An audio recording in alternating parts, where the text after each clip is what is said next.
how do you sustain your relationship with an investor? Because most people can, get that first time approach, but they don't know how to sustain it down to the end. So how do you carry that?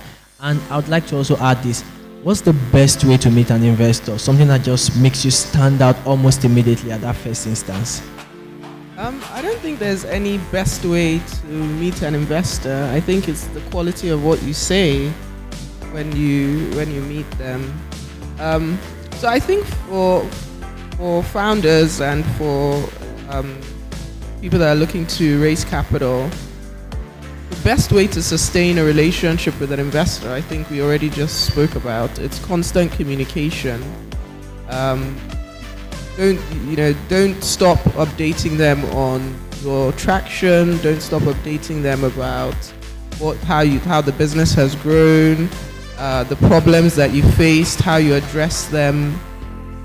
We read them, even though we don't respond sometimes.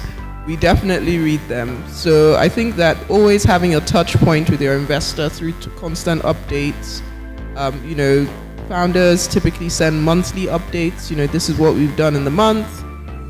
These are the problems we faced. We're still facing it, or this is how we addressed it. This is how much revenue grew. These are we're on X number of months to profitability. So I think those newsletters, updates are really, really good touch points to investors, because as Segun said, you might not even be raising, but from the fact that they've been reading your updates and they've seen certain things, they might reach out to you. So even if they don't respond, don't get tired of sending updates.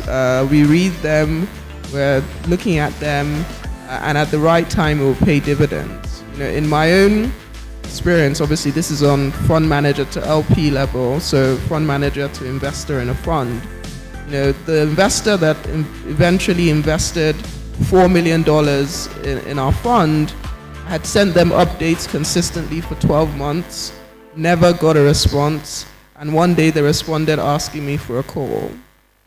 So don't underestimate the power of those touch points, the persistency, the resilience that it shows that you're going to continue sending updates until you get a response back. It's very, very powerful. And also to add to that, even for existing investors, it's important you send updates, and in your updates to also ask for things that you need. For most investors, when your existing investors reinvest in your company at a later stage, it shows a very strong sign of belief in what you're doing, right? So, and then the only way to get your investors to top up their investments is if they constantly are aware of what you're doing, how you're growing, and also being able to help you. We've seen a lot of our investors today who have gone on to even become more than just people that write us checks, but actually are actively trying to help us grow the business, giving us valuable connections, even plugging us into other resources. A few of them have like debt funds and say, hey, you want equity, I can also give you some debt for working capital and all of that. So it's important that you keep updating existing investors, and then a lot of them might still find an opportunity to put money in you later. So you also want to get that. And for new investors, updates are very, very important. Being able to act, using different channels like LinkedIn, for instance, and all of those channels. Just keep updating them, and keep reaching out. Even if you don't get responses, just add that mailing list. For instance, I have an email list on Google, where I just keep updating emails. Whenever I want to send out my updates, I have one for prospective investors, another list for existing investors, and keep building that up, continuously. Yeah, so that would be my feedback. Okay, so a few tangible tips. Number one, have an elevator pitch. So that means be able to speak about what you're doing in 30 seconds. No more than 30 seconds, because believe me, if you go on longer than that, you might see the eyes start to glaze over. The person you're having conversation with is on. So find a way in 30 seconds to talk about the problem you're solving, your customer, and your solution. 1 sentence, 2 sentences top. So number one, have an elevator pitch. Number two, if you are meeting in person, find a way to be memorable. So a lot of people will now come up to everyone on the stage and say, can I take your business card? Can I email you? You probably won't get a response, not because anyone's trying to be rude, but because we're really, really busy, unless you've done something that is memorable. So for example, if the gentleman that asked me the question about how to value a company dropped me an email to say, I was the one who asked this question, I'm like, okay, I remember you.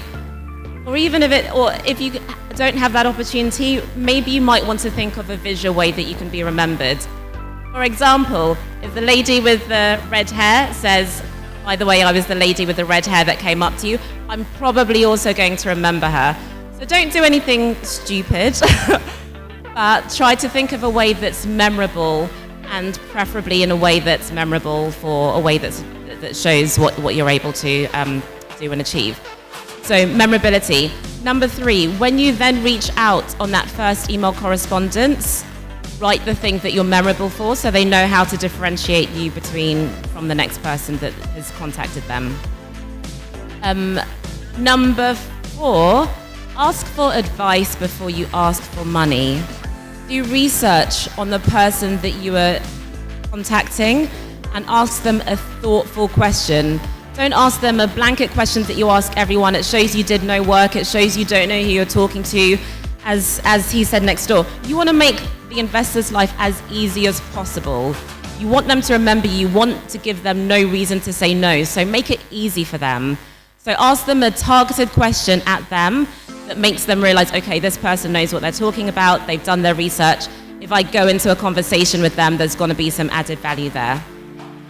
I don't know what number I'm on, but number 5, I think. When they do give you advice, follow up. Follow up to show what you've actually done with that advice. Have you been able to speak to a new customer? Have you gotten traction? Have you realized that the direction you're going in was completely wrong and you're going in the next direction? And in fact, to the point of that the lady said around that last point, that they want to, it's a chemistry thing.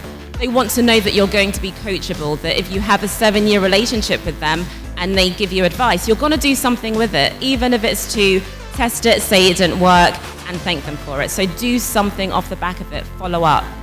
And then a last point about investor updates, be transparent.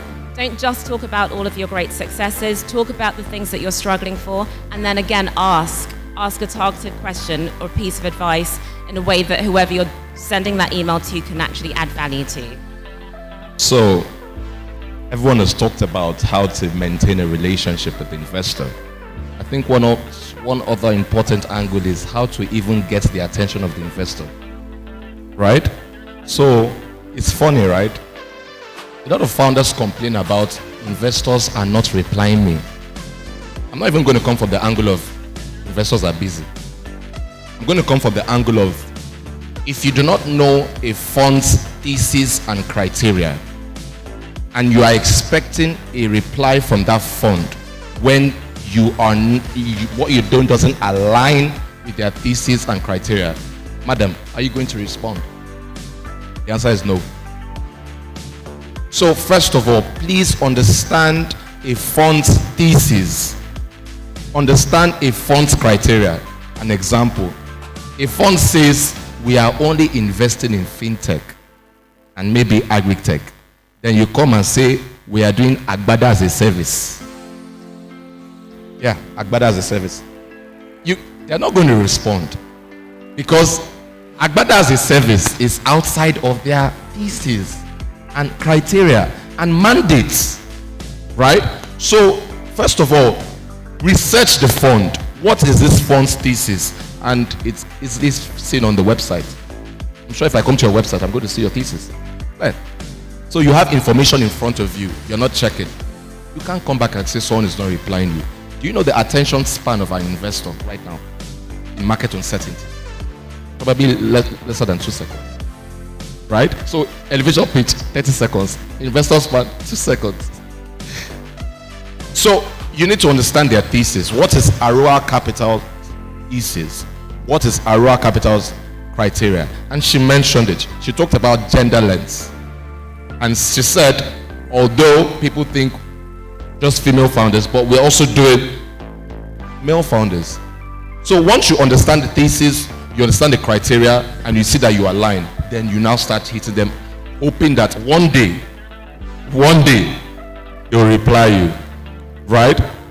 Now, if you now see that you align with the thesis and you align with the criteria, even in the thesis, right, it helps you. Okay, they're investing in agri-tech and fintech. They're not doing health tech. Don't let me waste my time. Because you're not just trying to waste an investor's time, you are also wasting your time, right?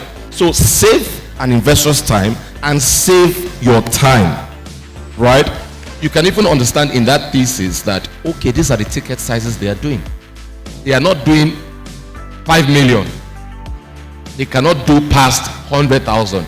Imagine you're now sending an email. We are raising 5 million.